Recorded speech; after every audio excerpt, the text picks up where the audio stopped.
Merci beaucoup, chers tous.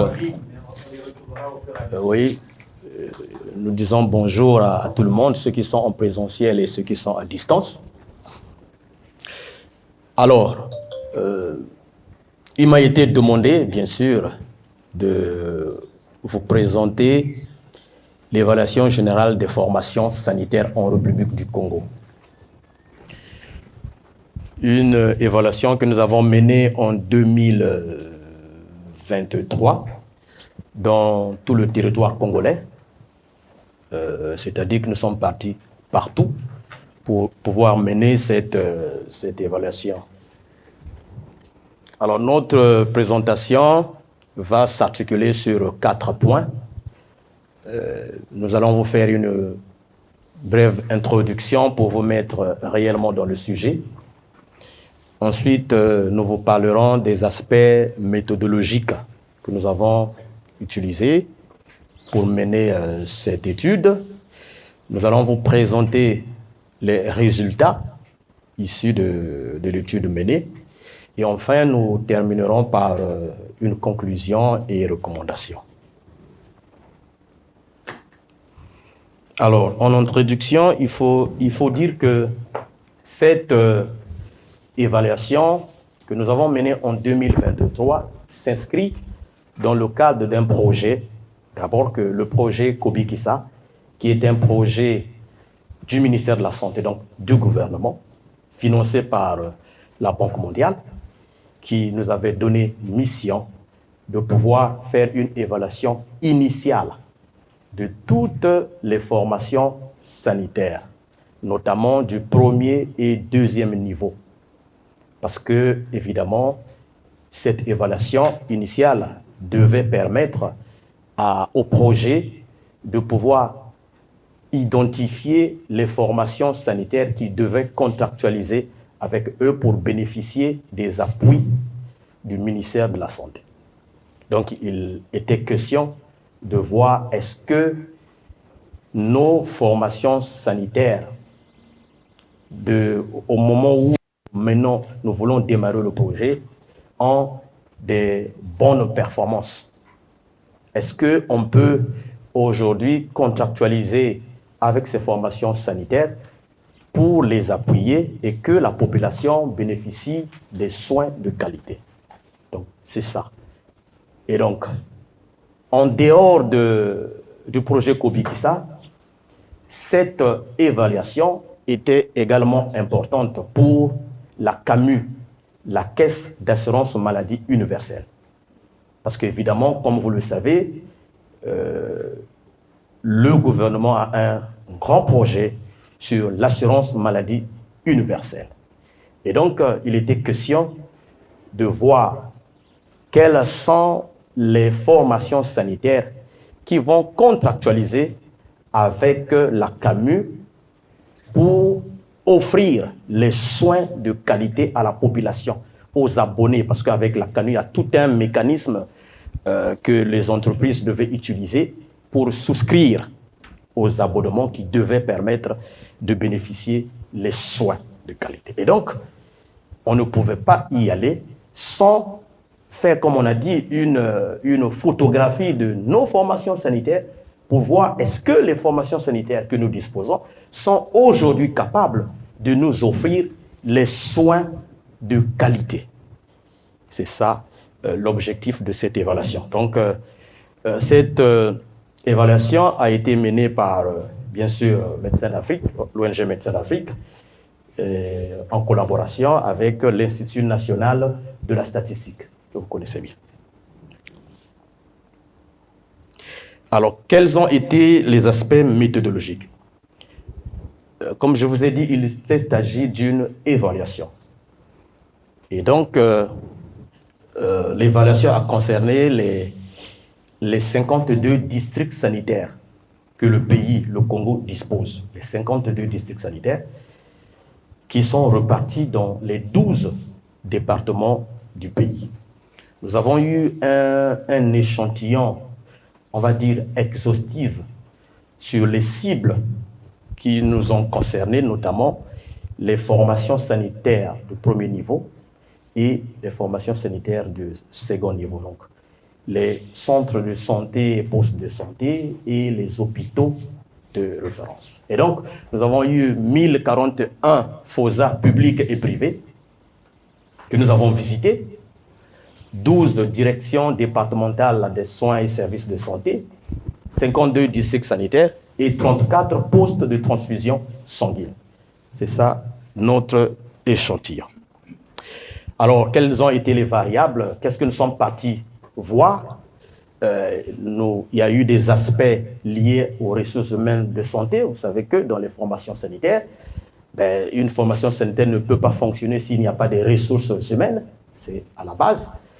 Il y a l'infrastructure et équipement. Dans quel état se trouvent les bâtiments? Dans quel état se trouve telle formation sanitaire? Ainsi de suite.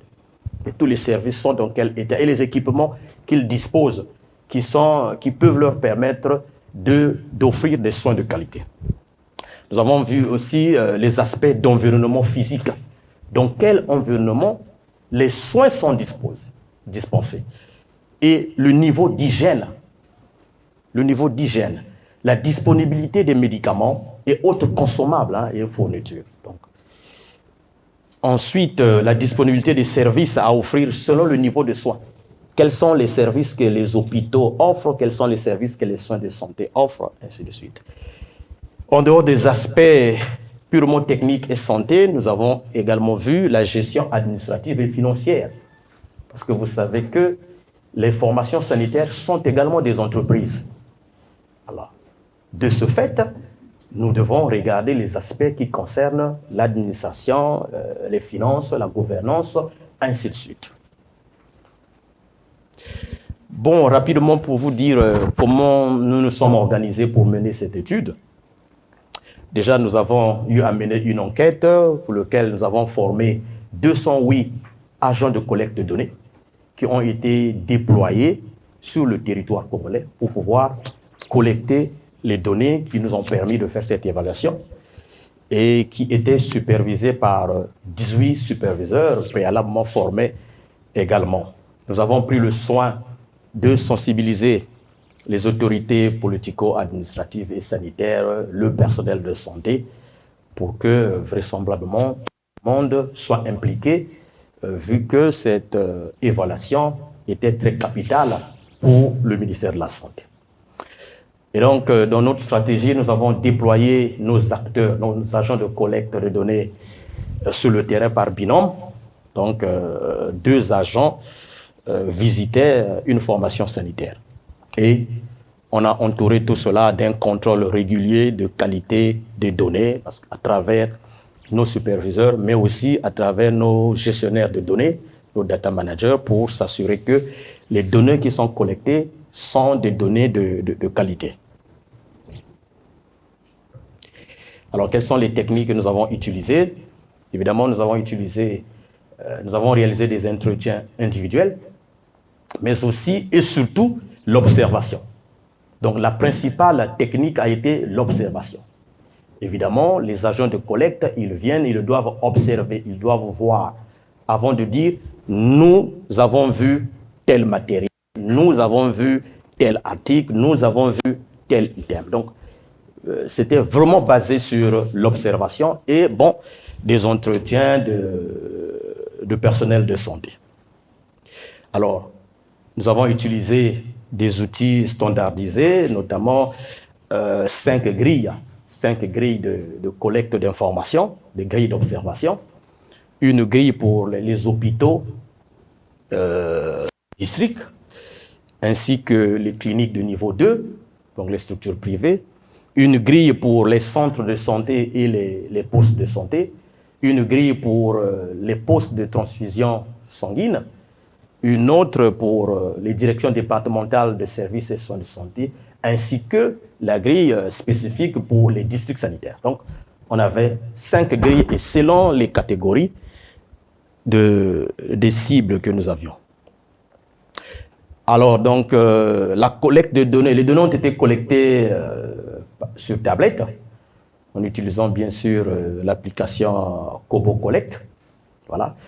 Et nous avons utilisé le serveur Kobo Toolbooks pour pouvoir recueillir et compiler toutes les informations recueillies sur le terrain. Et nous les avons traitées à travers Stata 16. Donc nous avons des bases de données, les 5 bases de données sous Stata 16 et réaliser des tableaux pour commencer à faire des analyses avec Excel 2021. Nous avons fait 2 types d'analyses. L'analyse univariée pour pouvoir classifier la performance en fonction de l'échelle et l'analyse bivariée pour faire des croisements entre les départements, entre les éléments qui se trouvent dans les formations sanitaires, entre les statuts de formation sanitaire, ainsi de suite.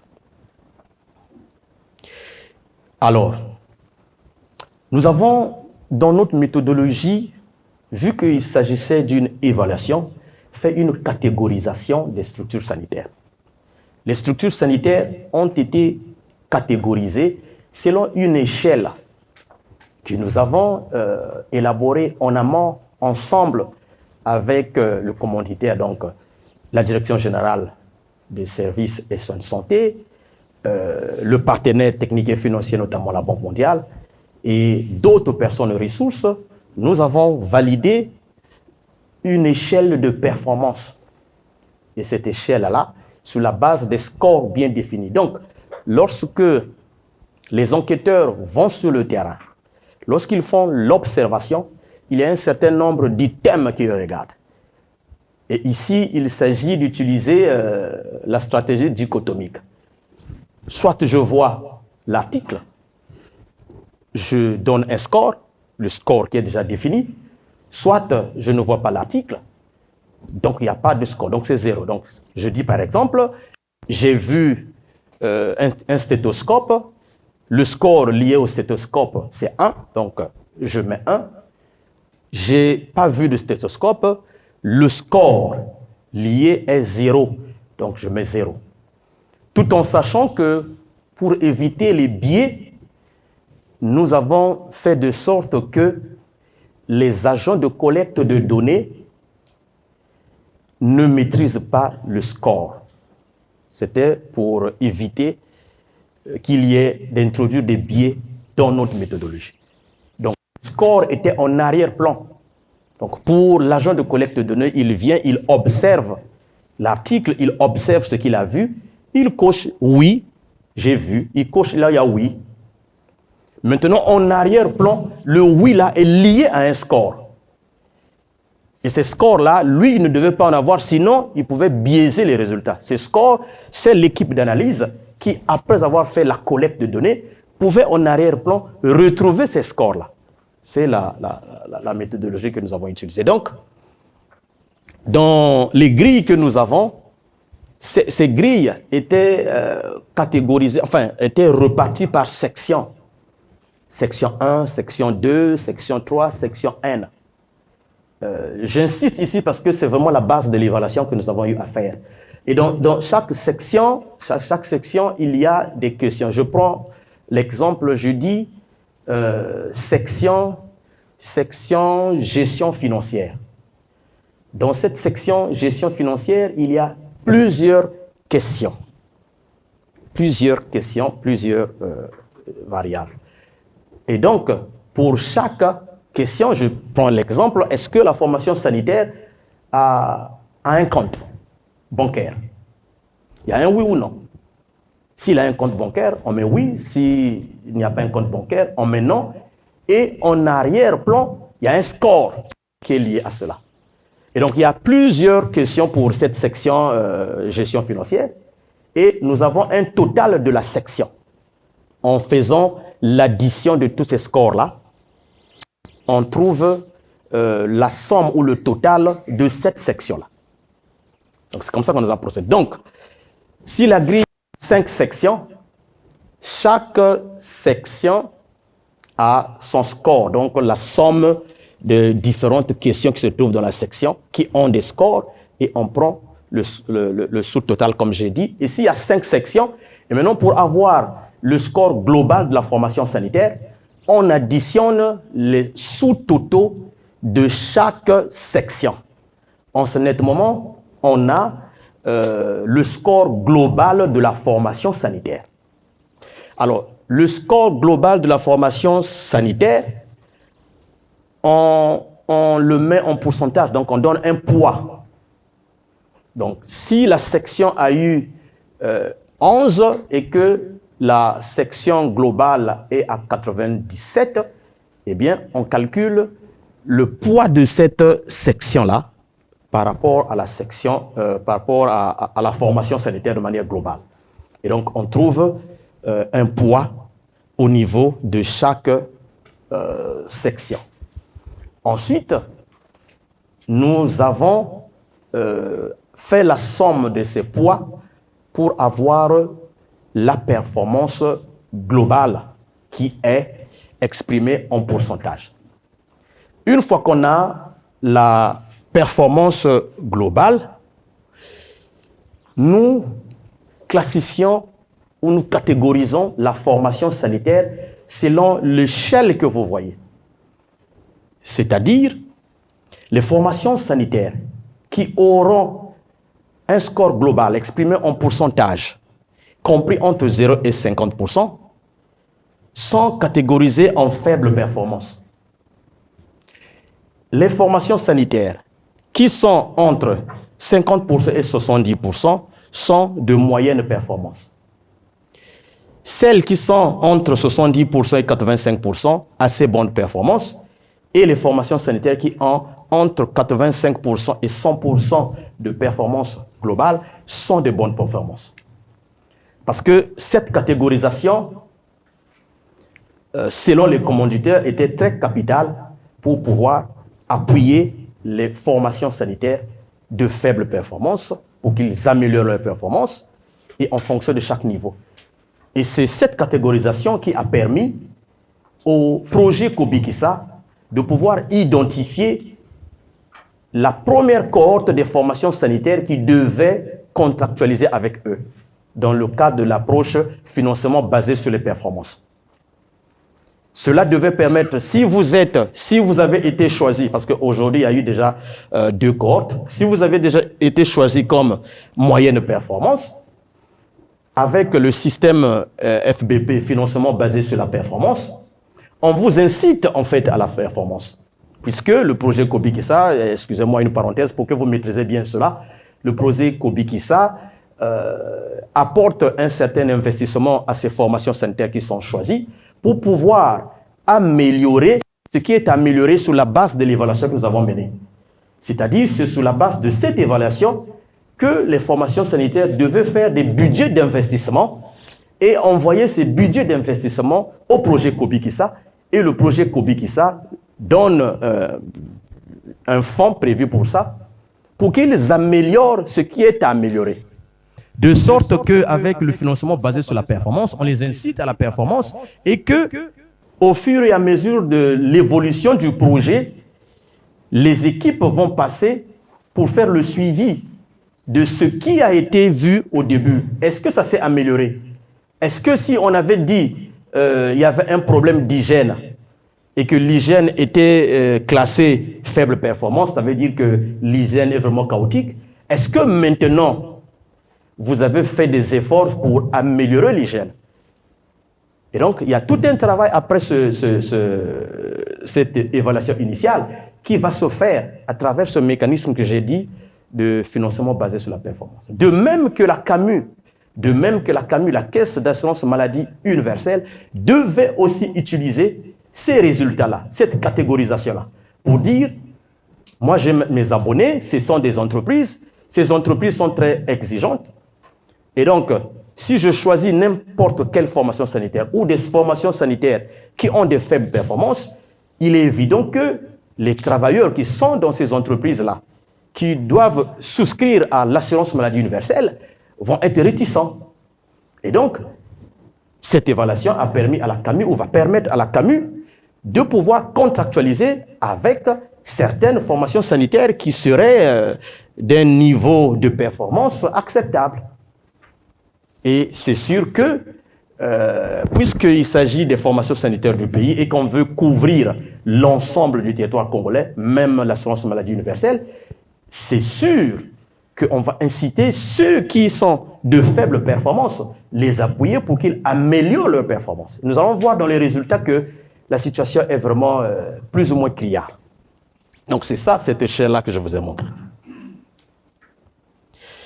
Alors donc, je vais passer maintenant aux résultats. Qu'est-ce que nous avons obtenu comme résultat après avoir fait tout ce travail? D'abord, on va commencer par les DDSA. Parce que évidemment, je rappelle que nous avions deux types de structures de santé.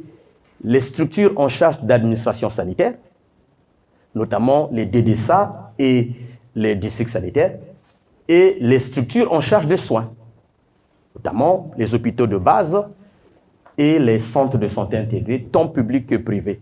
Mais nous n'avons pas visité les hôpitaux généraux. Donc vous n'aurez pas des données d'hôpitaux généraux ici. Donc, excusez-moi. Ici, ce sont les différentes sections que nous avons évaluées en ce qui concerne les directions départementales de la santé. Donc, nous avons la section infrastructure et environnement. Donc, les enquêteurs devaient regarder, les agents de collecte de données devaient regarder dans quel environnement se trouve le district sanitaire, le bâtiment du district sanitaire se trouve dans quel environnement. Il faut voir un peu l'environnement immédiat. Est-ce qu'il y a de l'eau? Est-ce qu'il y a l'hygiène est respectée? Est-ce qu'il y a ceci, cela? Comment se trouvent les bâtiments? Est-ce que les bâtiments sont bien? Est-ce que c'est la peinture elle est correcte? Est-ce que le plafond, est-ce qu'il n'y a pas de fissures au niveau des tôles qui font rentrer d'eau? Donc il y avait plusieurs questions issues de ces grilles-là qui ont été validées évidemment, comme j'ai dit, d'un commun accord. Et donc, l'infrastructure et environnement, vous voyez le score maximum de l'infrastructure et environnement, c'est 11,75. 11,75. Et lorsque nous prenons le poids, donc, l'infrastructure et l'environnement représentent 12% de 100% de la section. Et ce que la section ou ce que le district sanitaire, enfin, le département a obtenu en termes d'infrastructure et environnement, on le place là où il y a le petit A, entre guillemets. La gouvernance, c'est pareil. On regarde les aspects liés à la gouvernance, parce que vous savez que c'est la direction départementale, c'est vraiment l'organe de gouvernance au niveau de ce département en matière de santé, donc on ne pouvait pas passer sans regarder les aspects qui concernent la gouvernance. Et là, le score est maximal, c'est de 63, et qui représente un poids de 64%. Il y a la gestion de données. Est-ce que les données sont bien gérées? Il y a des questions relatives à ça pour regarder si les données sont bien gérées. Est-ce qu'ils font des rapports? Est-ce qu'ils font des compilations de données? Est-ce qu'ils font des réunions pour valider les données? Ainsi de suite. Et là également, vous voyez que le score maximal, c'est 15, il y a le poids, ainsi de suite. Et la gestion financière. Et la gestion financière, les aspects liés à la gestion financière. Est-ce que ceux qui font la gestion financière au niveau de ces directions ont été formés sur la gestion financière? Est-ce qu'ils utilisent des outils comptables pour faire la gestion financière? Est-ce qu'ils élaborent les états financiers? Est-ce qu'ils ont un compte? Est-ce que donc tous les aspects qui concernent la gestion financière, parce que, comme vous le savez, l'argent, c'est le nerf de la guerre. On ne pourra pas faire avancer nos formations sanitaires si on laisse de côté l'aspect lié à la gestion financière. Et là aussi, nous avons un score qui est donné.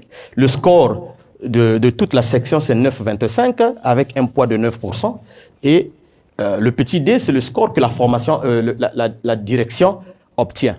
Et donc, pour ce tableau, vous voyez que le score maximal, c'est 99. Donc, on compte 1, 2, 3, on trouve un score de la direction maximale 99, ce qui représente 100% en termes de poids, puisque notre échelle est basée en pourcentage. Alors, donc, vu cela, cette diapositive vous montre les résultats sur la performance globale des directions départementales vous voyez qu'il y a les 12 directions départementales de manière globale, c'est-à-dire on a additionné toutes les sections, comme j'ai dit. C'est-à-dire qu'on a additionné toutes les sections, de la section environnement, infrastructure, section gestion financière, section gestion de données, section gouvernance. Et donc, à la fin, on a un score global. C'est ça que nous appelons performance globale. Et ce score global est représenté, comme vous voyez. Vous voyez que le département de la direction départementale de la Songa, de manière globale, a des faibles performances. Ce que vous voyez en rouge, faible performance, parce qu'il a un score global de 49,7 qui rentre selon notre échelle dans la partie faible performance. Vous allez vous rendre compte que aucune direction départementale n'a une bonne performance. Parce que vous voyez qu'il n'y a pas de vert. La bonne performance, c'est le vert, ceux qui ont un score qui va de 85% à 100%. Donc, aucune direction départementale est classée en bonne performance, selon l'échelle définie. Sinon, la plupart d'entre eux sont en moyenne performance. Alors, donc ça, c'était de manière globale. Je vais un peu doucement pour que vous compreniez que c'est une évaluation. Et il y a une méthodologie qu'on avait utilisée et que si vous n'avez pas bien compris cette méthodologie, c'est difficile de comprendre les résultats de l'évaluation. C'est pour ça que je prends le temps au début d'aller un peu lentement. Voilà, là, c'est les performances des directions par domaine.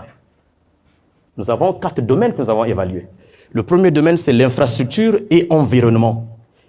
C'est la même chose. Ici, vous voyez que la cuvette et la cuvette ouest, en termes d'infrastructure et environnement, sont en faible performance. Ça veut dire qu'il est évident que si on va dans les détails, vous allez voir qu'ils ont des problèmes d'hygiène, vous allez voir que quelquefois ils n'ont pas d'eau, vous allez voir que l'environnement est sale, vous allez voir que les bâtiments sont vétustes, vous allez voir que donc les bureaux presque inexistants. Donc c'est tout ça qui font l'infrastructure et l'environnement. Et donc, nous avons des détails dans ça, parce que je ne peux pas présenter les détails, mais nous avons des détails. Aujourd'hui, la direction départementale de la cuvette peut demander qu'on lui donne des informations qui font que cette direction soit classée sur infrastructure et environnement en faible performance.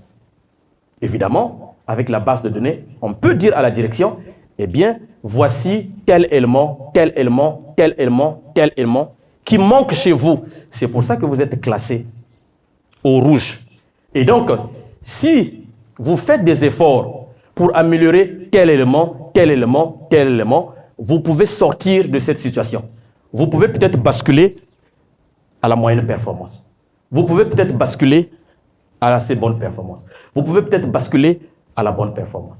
Parce que ce que l'on voudrait, en fait, au finish, c'est que nos formations sanitaires soient de bonne performance pour qu'ils offrent des soins de qualité et que les populations soient contentes de ce que les formations sanitaires offrent. Donc ça, si l'offre est améliorée, vous conviendrez avec moi, la demande va aller dans le même sens. Donc, ici, nous avons quand même le Kwilu qui a une bonne performance en termes d'infrastructure et de l'environnement. En termes de gouvernance, toutes les questions liées à la gouvernance. Est-ce que les gens sont formés sur la gouvernance? Est-ce que les gens tiennent des réunions? Est-ce que les profils de poste sont respectés? Est-ce que c'est affiché? Est-ce qu'il y a pas mal d'éléments qui rentrent dans la gouvernance parce que, comme vous le savez aussi, il fallait mettre un accent particulier sur la gouvernance. Comme je vous le dis, nos formations sanitaires ou nos structures de santé, c'est des entreprises. Et si nous voulons que ça fonctionne réellement comme des entreprises, ben, on ne doit pas seulement s'intéresser aux soins, mais on doit voir toutes les questions qui concernent la gouvernance.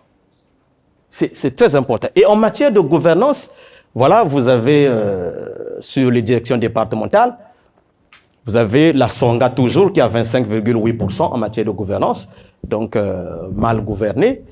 Et aucune direction départementale n'a de bonnes performances en matière de gouvernance. Sinon, la majorité d'entre eux, c'est sur la moyenne performance. Donc, vous comprenez que si l'administration, si les structures au niveau départemental qui gèrent l'administration sanitaire ont des problèmes de gouvernance, eh bien, tout ce qui suit peut être expliqué aussi.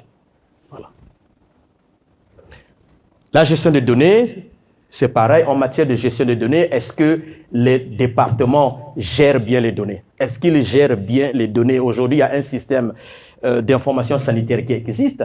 Est-ce qu'au niveau départemental, les données sont bien gérées? Qu'est-ce qu'ils font avec ces données-là? Est-ce que ça leur parvient à temps? Est-ce que c'est complet? Est-ce qu'il y a des retours d'informations, des feedbacks? Est-ce que ces données sont envoyées au niveau central? Est-ce que ces données sont utilisées dans la prise de décision? Donc, il y a plusieurs items dedans.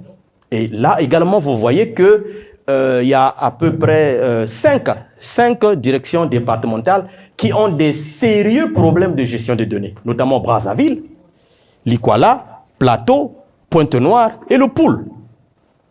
Mais on voit quand même que certains départements, notamment la Cuvette, le Kouilou et la Likoumou, ont des bonnes performances en matière de gestion de données.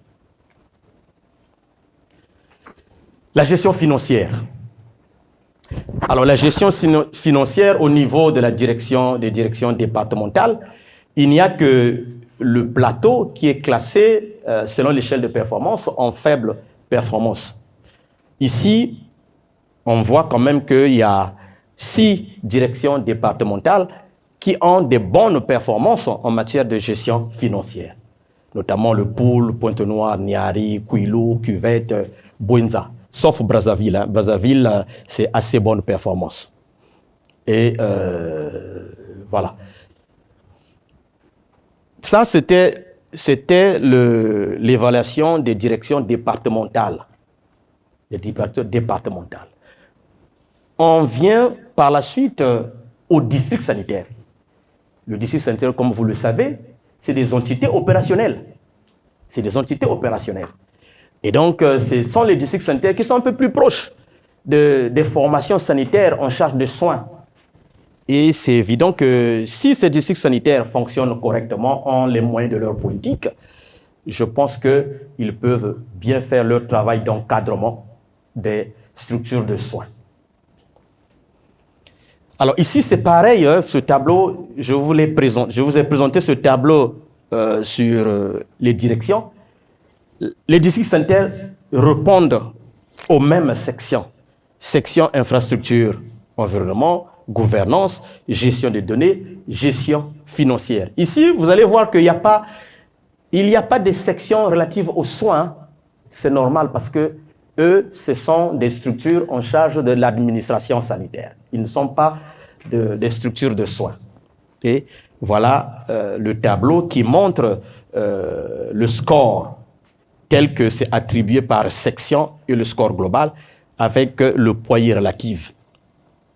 Et c'est sur la base de ce poids que nous avons classé, comme j'ai dit, ces districts sanitaires également. Voilà, ici, dans l'ensemble, vous voyez sur mon camembert, dans l'ensemble, nous avons 50% des districts sanitaires qui sont de faible performance. Donc la moitié des districts sanitaires de manière globale sont de faible performance. Il n'y a aucun district sanitaire ici au pays qui a des bonnes performances, donc de manière globale. Il n'y en a pas. Et vous voyez de l'autre côté, par département, Bouenza, Brazzaville, Cuvette, ainsi de suite, ce qui se trouve en rouge, c'est le pourcentage des districts sanitaires qui sont de faible performance. Si je prends Brazzaville, on va dire Brazzaville, il y a 20% des districts sanitaires sont de faible performance. Il y a 60%, donc la majorité des districts sanitaires de Brazzaville, on peut le dire, enfin plus de la moitié, sont de moyenne performance. Si je prends le Niari, nous avons 80% des districts sanitaires sont de faible performance. Seulement 20% qui sont de moyenne performance. Donc vous voyez, la cuvette ouest, vous voyez que tous les districts sanitaires de la cuvette ouest sont de faible performance. Ça veut dire qu'il y a un grand travail à faire. Il y a un véritable grand travail à faire. Et vous regardez, presque plus de la moitié, même lorsque je prends par département, des districts sanitaires ont de faibles performances. Et donc, si les districts sanitaires ont de faibles performances, il est évident qu'ils ne peuvent pas faire leur travail réel qui consiste à appuyer les formations sanitaires. Ce n'est pas possible. Alors ici, maintenant, excusez-moi, voilà, c'est pareil avec les districts sanitaires. Vous avez infrastructure et environnement, c'est la même chose. Quand on regarde Brazzaville, je prends Brazzaville. Brazzaville, il y a 2 districts sanitaires qui sont de faible performance, mais il y a un district sanitaire qui a des bonnes performances en matière d'infrastructure et environnement.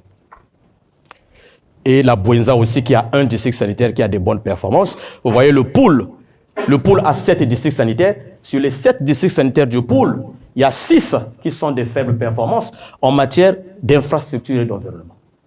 Il est évident quand vous irez voir, vous allez voir que les éléments qui sont d'infrastructure, comme je vous ai dit, on regarde un peu le bâtiment, on regarde le plafond, on regarde le toit, on regarde la peinture, on regarde les aspects liés à l'environnement, l'hygiène. Donc, est-ce qu'il y a des toilettes? Est-ce qu'il y a de l'eau? Est-ce que l'environnement est propre? Est-ce que... ainsi de suite. Et c'est ça qui donne le score de l'infrastructure et l'environnement. Donc, le pool, vous le voyez, il est là à 6 districts sanitaires de faible performance. Et ce n'est pas bon. Sur les questions de gouvernance, c'est la même chose. Vous voyez, tout ce qui est en rouge représente les districts sanitaires qui ont des faibles performances en matière de gouvernance. Des faibles performances en matière de gouvernance. Et vous verrez qu'il n'y a aucun district sanitaire qui a des bonnes performances. Il n'y en a pas. En matière de gestion de données, vous savez que les données, c'est à la base même des prises de décision. Aujourd'hui, si vous n'avez pas un bon système de gestion de données, vous êtes rassuré comme moi qu'on ne peut pas prendre de bonnes décisions. Aujourd'hui, les statistiques, si nous sommes ici, c'est pour l'intérêt aussi de la statistique. Parce qu'on veut montrer les données.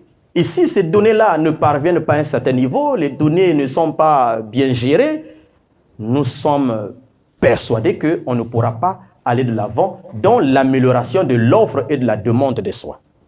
Et donc, en matière de gestion des données, on a quand même Brazzaville qui a 2 districts sanitaires qui gèrent bien les données et Pointe-Noire qui a 3 districts sanitaires qui gèrent bien les données. C'est tout.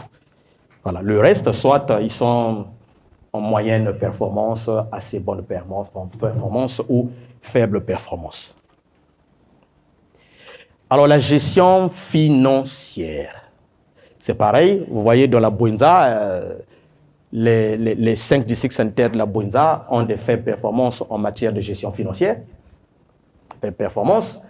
Brazzaville, il y a 4 districts sanitaires qui ont des faibles performances, 5 assez bonnes performances. Sur le Pointe-Noire, a un district sanitaire qui a des performances bonnes en fonction de la gestion financière. Et vous savez que, comme j'ai dit, si les fonds, les finances ne sont pas bien gérées, ce n'est pas évident qu'on fasse beaucoup d'améliorations en matière d'offres de soins. Donc ça, c'est les districts sanitaires. Donc, je vous ai présenté la performance globale des districts sanitaires et je vous ai présenté les performances par domaine, par section. Ça veut dire quoi? Un district sanitaire peut avoir de manière globale des performances qui sont faibles, mais par section, peut se retrouver avec, dans une des sections, des bonnes performances ou moyennes. Pourquoi? Mais parce que lorsqu'on va faire la somme, on va se rendre compte qu'on a fait la somme, il est classé faible performance, mais quelque part, il avait un pourcentage de plus de 50% par exemple, en matière par exemple de gestion des données. Cela, pourquoi on est parti par section? C'est pour voir, même si le district sanitaire globalement est jugé faible, mais peut-être qu'il y a un aspect qui est important, peut-être qu'il y a une section qui est importante et que des efforts ne vont pas se faire sur cette section qui est importante. Peut-être que les efforts doivent être faits sur les sections qui tirent vers le bas le score global. En ce net moment, à travers les budgets d'investissement, on peut dire on va cibler telle section, telle section, telle section, au lieu d'aller dans tous les sens. Alors, maintenant, nous allons passer aux structures de soins. Les structures de soins, donc nous avons les centres de santé, postes de santé et le clinique de premier niveau, de type 1. Nous avions eu à visiter 956 structures. Alors, en ce qui concerne les centres de santé, tant publics que privés, vous voyez dans ce tableau les différentes sections que nous avons évaluées. Il y a les indicateurs généraux. Vous savez que dans les centres de santé, en principe, ceux qui sont dans les COSA et ceux qui travaillent dans les districts sanitaires le savent, même les étudiants, ils savent quand ils font des cours sur la santé communautaire, il y a des indicateurs. Il y a des indicateurs de l'aire de santé que les districts sanitaires qui sont censés maîtriser. Ils sont censés calculer, ainsi de suite. Donc, ces aspects, nous les avons également évalués. Donc, vous verrez qu'il y a la section indicateurs généraux, il y a la section hygiène et stérilisation, il y a la section clerc, dans les formations sanitaires de ce niveau-là, ce sont eux qui s'occupent de l'administration, ainsi de suite et tout. Il y a la section consultation curative, comment sont menées les consultations, est-ce que les consultations sont faites par du personnel formé, est-ce qu'il y a des ordinogrammes, est-ce qu'il y a le matériel qu'il faut pour mener une consultation curative. Donc il y a plein de choses. Est-ce qu'il y a une table de consultation? Est-ce que la consultation est confidentielle? Est-ce que tous les aspects qui entourent la consultation curative? On a regardé les salles d'observation, là où on place les malades qui nécessitent de passer un peu plus du temps dans la formation sanitaire. Les accouchements, puisque dans les centres de santé, on fait également des accouchements, surtout les centres de santé à PMAE, à paquet minimum d'activité élargie. Et voilà, donc là aussi, c'est pour regarder au niveau du bloc d'accouchement, est-ce qu'il y a du matériel, est-ce que les personnes qui pratiquent les accouchements ont été formées, ou bien est-ce que c'est du personnel qualifié, notamment sages-femmes, médecins, ainsi de suite, ou pas. Est-ce qu'ils ont été formés? Est-ce qu'ils utilisent le partogramme? Est-ce qu'ils utilisent tous les éléments pour pouvoir diriger un accouchement? Est-ce qu'ils ont les boîtes d'accouchement? Est-ce qu'il y a la lumière dans le bloc d'accouchement? Est-ce qu'il y a un stérilisateur? Est-ce qu'il y a des balances? Est-ce qu'il y a plein de questions? Parce que je ne peux pas dérouler le questionnaire, mais il y a plein de questions. Tout ce qui peut concourir à réaliser une consultation curative de qualité. Et donc voilà. C'est pareil, les accouchements, consultation préscolaire, soins prénatales, soins postnatales, consultation de naissance désirée, notamment la planification familiale, les aspects de vaccination, la lutte contre le VIH, la tuberculose, le laboratoire. Est-ce qu'il y a des équipements? Est-ce qu'il y a un service de laboratoire? Est-ce que la personne est formée? Est-ce qu'il y a des réactifs? Ainsi de suite, c'est tout ça qu'on regarde. Le service de tuberculose, de prise en charge de la tuberculose, est-ce qu'il y en a? Est-ce que c'est équipé? Est-ce que la personne est formée? Ainsi de suite. Est-ce qu'il y a des outils? La petite chirurgie, la salle de soins, la gestion des médicaments, la gestion financière. Donc, toutes ces sections ont été évaluées. Et si je vous montre la grille, là, c'est une grille de beaucoup de pages. Hein. C'est une grille qui peut avoir... c'est une grille qui a à peu près Là, il y a 18 sections, mais comme vous le voyez, quand on déroule sous forme papier, c'est beaucoup de pages. Heureusement que, bon, dans la collecte, on utilise les tablettes. Et ça va vite, parce qu'il y a beaucoup d'items, beaucoup de variables dedans. Et à côté, vous voyez le poids. Voilà, le score maximum qui est là. Le score maximum pour la partie centre de santé, c'est 107,85, qui représente donc 100% de ce que l'on veut. Et puis, par section, vous voyez comment le score est reparti par section. Donc, indicateurs généraux, c'est 7,6. C'est sûr que dans les items qui rentrent dans les indicateurs généraux, il y a des scores de 1, 0,25, ainsi de suite. Et quand on fait la somme, on trouve à 7,6. Maintenant, la performance globale des centres de santé cliniques de type 1, vous voyez qu'il y a le camembert qui est là. Vous voyez que 82,9% de nos formations sanitaires de niveau 1, c'est-à-dire les centres de santé et les cliniques de niveau 1, 82,9% sont de faible performance. 82,9% sont de faible performance. Et aucune formation sanitaire de niveau 1 n'a de bonnes performances.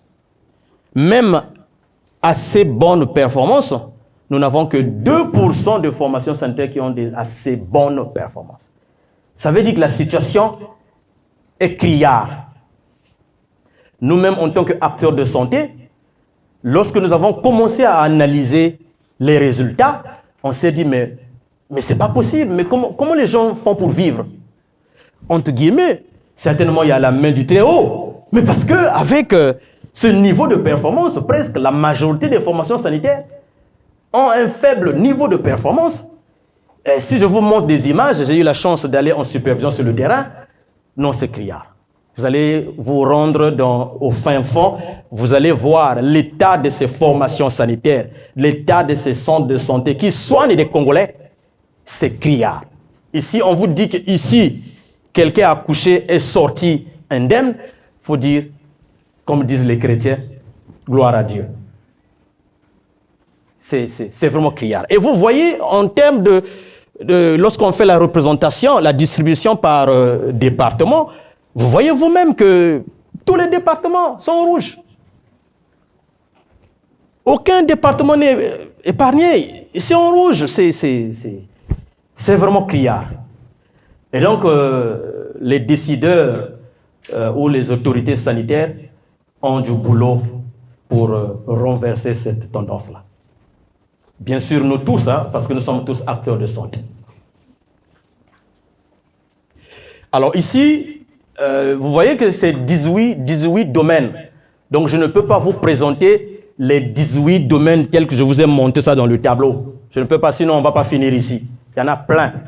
Et donc, je vous ai présenté ces domaines-là sur cette figure-là. Comme j'ai dit, indicateurs généraux, hygiène et stérilisation, salle de soins, accouchement, ainsi de suite. Et vous voyez que vous avez le score obtenu et le score attendu. C'est-à-dire, pour qu'on dise que la partie hygiène et stérilisation, l'hygiène et stérilisation, c'est bon dans cette formation sanitaire, ben, il faut qu'il obtienne le score de 3,5. Si on dit que la vaccination se fait correctement avec la gestion des intrants, ainsi de suite, ceux qui vaccinent, ainsi de suite, il faut que la partie vaccination, il faut qu'ils aient un score maximal de 7,25. Là, on dit c'est bon. Le laboratoire, il faut que ça soit 8,25. On dira c'est bon. L'accouchement, il y a beaucoup de choses qui rentrent en ligne de compte.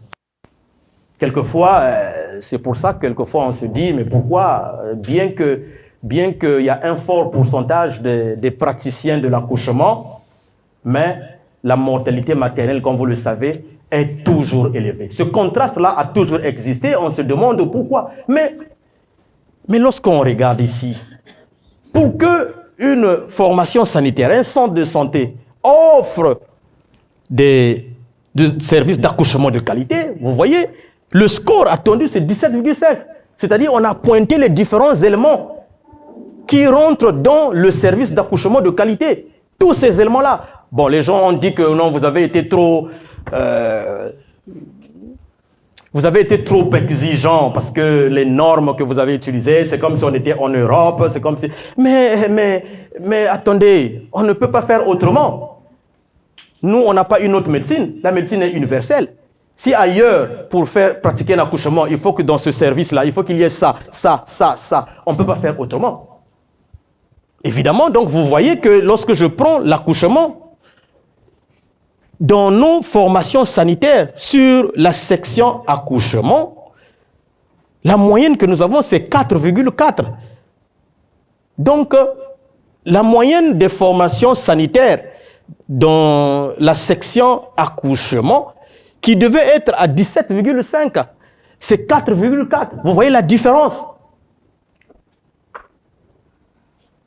Donc, on ne peut pas avoir des accouchements de qualité dans ces formations sanitaires lorsque vous voyez, vous comparez le bleu, ce qu'on a obtenu, et ce qui est marron, ce qui devait être fait. Mais voyez la différence, elle est énorme. La différence, elle est énorme. Je vois l'hygiène. Vous voyez, c'est en moyenne, dans nos formations sanitaires, le score est à 0,6 sur 3,5. L'hygiène, on nous dit toujours que c'est le premier traitement. Comment on peut offrir des soins si ces structures-là n'ont pas la notion d'hygiène? Vous voyez, c'est ça la réalité. Et puis, bon, on sera exposé aux infections nosocomiales, ainsi de suite. Et puis, bon, après, ça peut faire aussi que les gens ne fréquentent pas les formations sanitaires. Il y a des gens, quand ils viennent, ils regardent, bon, ici, là, je ne peux pas me soigner ici. Et ils ne vont pas fréquenter. Donc, c'est l'une des causes. Hein, voilà. Voilà donc la vaccination, les services de vaccination, les services de laboratoire, c'est pareil. Les laboratoires dans les formations sanitaires, eh bien, nous avons une moyenne de 2,1 en score, alors qu'on devait être à 8,25. À 8,25. Bon, c'est vrai que ce n'est pas toujours évident d'arriver quelquefois à 8,25, mais au moins la moitié. Au moins on dépasse la moitié pour se dire que, bon, le niveau d'hygiène est peut-être acceptable. Mais sinon, si on est en tolérance zéro, eh bien, c'est ça ou c'est pas ça. Donc ça, là, c'est la diapositive qui résume toutes les sections. Gestion financière. Vous voyez que tout est en bas. Pharmacie. Ça veut dire que la moyenne des scores des formations sanitaires, c'est 1,9. Alors qu'on devait avoir 6,25. Là-dedans, nous avons regardé, en ce qui concerne la pharmacie, est-ce que la pharmacie répond aux normes d'une pharmacie? Est-ce que les médicaments sont protégés? Est-ce que les médicaments sont exposés au soleil? Est-ce qu'il y a une certaine fraîcheur dans la pharmacie? Est-ce que la personne qui gère les médicaments est formée? Voilà, donc c'est ça que je disais, je parlais de la partie pharmacie. Est-ce qu'il y a la disponibilité des médicaments traceurs? Pour que les gens viennent dans nos centres, ils savent que nos formations sanitaires ont des médicaments traceurs et que je peux aller me faire soigner. Donc c'est tout ça que nous avons vu. On peut continuer. Voilà, donc ça c'était les centres de santé tant publics que privés. Maintenant, nous passons aux résultats des hôpitaux de base et cliniques de type 2.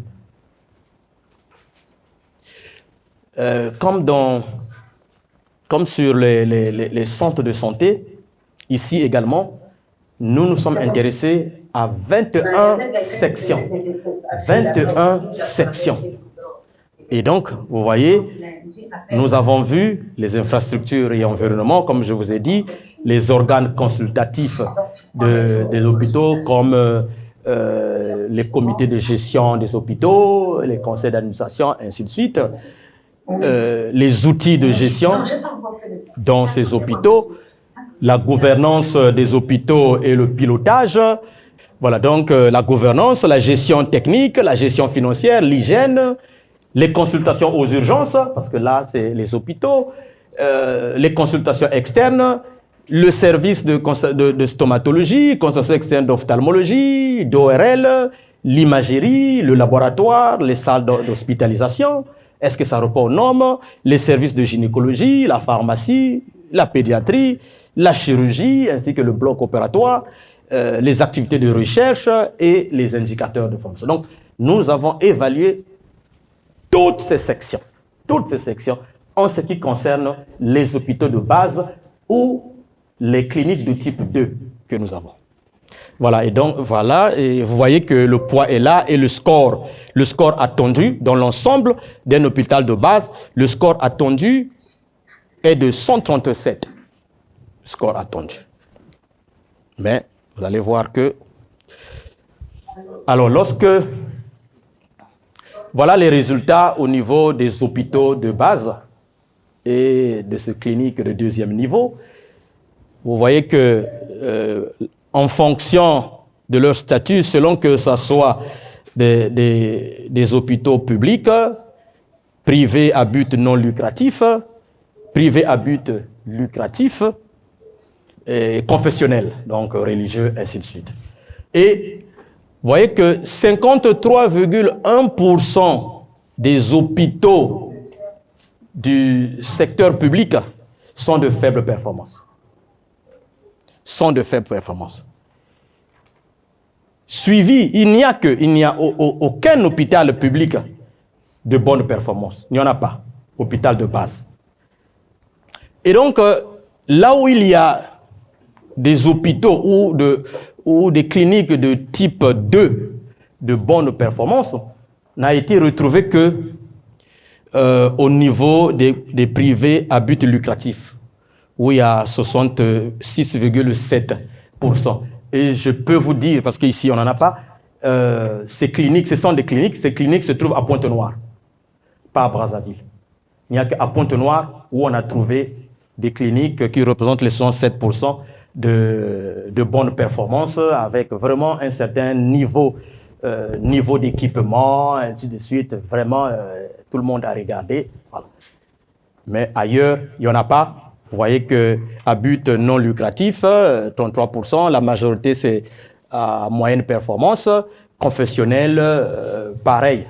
Voilà, donc si on a du travail, si on veut faire de sorte que nos hôpitaux offrent de soins de qualité, eh bien, il y a un travail à faire. Ah, ici, c'est maintenant la répartition en fonction des départements. Vous voyez, je vous ai dit que c'est Pointe-Noire. Ces cliniques-là se trouvent au niveau de Pointe-Noire, qui sont de bonne performance. Sinon, vous voyez ailleurs, tout est au rouge.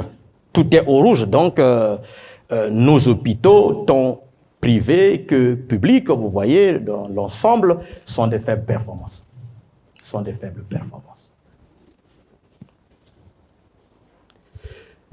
Là, c'est le tableau qui nous montre la performance par section, le score par section.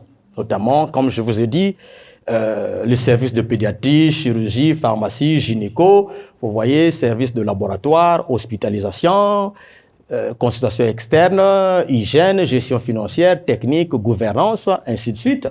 Vous voyez qu'il y a le score obtenu qui est en bleu, c'est le score obtenu, et vous voyez, il y a le score attendu. Alors, vous voyez, quand vous comparez vous-même, parce que les couleurs sont différentes, on peut s'en apercevoir qu'au niveau des services, par exemple, de gynécologie, vous voyez, le score attendu, c'est de 26,5, mais le score moyen obtenu par nos hôpitaux, c'est de 10. Donc, même pas la moitié. Donc, ça, c'est le service de gynécologie. Voilà. Si je prends la chirurgie, eh bien, voyez vous-même, 15,3, nous avons 4,2 qu'on a obtenu en moyenne. Donc, l'écart est trop important, y compris le bloc d'accouchement, hein, parce que là, vous avez des choses de manière globale, mais dans notre rapport à nous, il y a des détails. Il y a tellement de détails que si aujourd'hui quelqu'un dit « je veux avoir une photographie des blocs opératoires des formations sanitaires », autant on vous les donne. Donc c'est une base de données en principe qui doit servir à tous ceux qui veulent travailler en matière de santé. Chacun selon sa spécialité, ainsi de suite. Moi, je suis pédiatre, je veux qu'on me donne la base de données qui montre la performance des formations sanitaires dans les services de pédiatrie. Vous nous demandez, ou bien le ministère de la Santé, ils ont la base de données, on est censé vous le donner au temps T. On en a. On a toutes ces informations-là. C'est que cette étude a été exhaustive. Ça a permis d'avoir une base de données qui devait aider le ministère de la Santé, pas qu'à mettre dans les tiroirs, mais à utiliser pour améliorer l'offre et la demande de santé dans ce pays. Donc ça, c'est ce que j'ai dit, consultation, voilà, vous voyez les services qui sont là, c'est pas évident. Alors, nous ne sommes pas arrêtés seulement sur les hôpitaux de base, cliniques de type 2 et les centres de santé. On nous avait donné également la mission d'évaluer les postes de transfusion sanguine. Okay. Les postes de transfusion sanguine. Et donc, en ce qui concerne les postes de transfusion sanguine, parce que le sang est à la base des soins, c'est important, c'est pareil, c'est la même logique. Hein. Nous avons plusieurs sections, gestion financière, comptable, la préparation des produits sanguins, la qualification biologique des dons, distribution de produits, la logistique, ainsi de suite. C'est toujours dans la même logique. Donc, voilà, on veut me dire que je dois aller un peu vite. Global. La performance globale des postes de transfusion sanguine est représentée par cette diapositive. Vous voyez? Bon, je n'ai pas de commentaire à faire. Hein. Ça, c'est la performance globale des postes de transfusion sanguine. Le sang qui est la base de la vie. Voilà la performance globale. Je n'ai pas d'autres commentaires à faire. La diapositive parle d'elle-même. Et là aussi, pourquoi on a une performance globale faible comme ça? Évidemment, parce que dans les différentes sections, il y a des problèmes. Ça, c'est la gouvernance.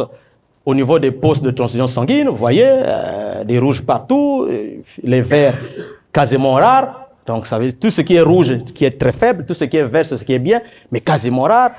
Vous regardez en matière de gestion financière et comptable, vous voyez, c'est pareil, c'est tout ça qui influence la performance globale.